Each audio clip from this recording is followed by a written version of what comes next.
বাংলাদেশের সবচাইতে জনপ্রিয় উইকেট কিপার ব্যাটসম্যান মুশফিকুর রহিমের শততম টেস্ট ম্যাচটি রাঙ্গাতে দিতে চান না আয়ারল্যান্ডের কোচ।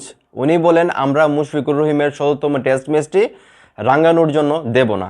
আমরা সবাই জানি মুশফিকুর রহিম অলরেডি আয়ারল্যান্ডের বিপক্ষে প্রথম টেস্ট খেলেন এবং সেখানে 99টা টেস্ট অলরেডি খেলে ফেলছেন, এবং আয়ারল্যান্ডের বিপক্ষে যখন দ্বিতীয় টেস্ট ম্যাচটি খেলতে নামবেন তখন ওনার শততম টেস্ট ম্যাচ পূর্ণ হবে।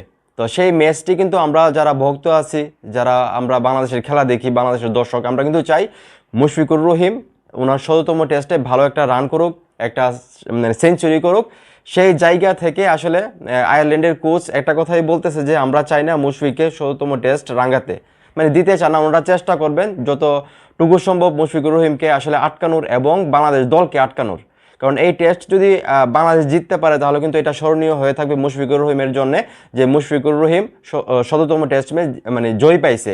আর উনি যদি হেরে যায় বা বাংলাদেশ যদি হেরে যায় তাহলে কিন্তু সেইটা আসলে মুশফিকুর রহিমের জন্য অত্যন্ত খুশির বিষয় না আর কি। তো আয়ারল্যান্ডের কোচ যেটা আসলে ঘোষণা করলো বা চ্যালেঞ্জ করলো যে মুশফিকুর রহিমের শততম টেস্ট ম্যাচটা আসলে রাঙ্গানোর জন্য দেবে না, এটাই যে টেস্ট ম্যাচ হয়তো জিতার জন্য দেবে না। তো এখন এই মুহূর্তে যারা আমার এই ভিডিও দেখতেছেন, আপনারা কি মনে করেন যে বাংলাদেশ কি আয়ারল্যান্ডের বিপক্ষে দ্বিতীয় টেস্ট ম্যাচ জিততে পারবে এবং মুশফিকুর রহিমের যে শততম টেস্ট ম্যাচ সেটা রাঙাতে পারবে? তা অবশ্যই কমেন্ট করে জানাবেন। আর আপনি যদি এই চ্যানেলে নতুন হয়ে থাকেন, চ্যানেলটা সাবস্ক্রাইব করে সাপোর্ট করবেন।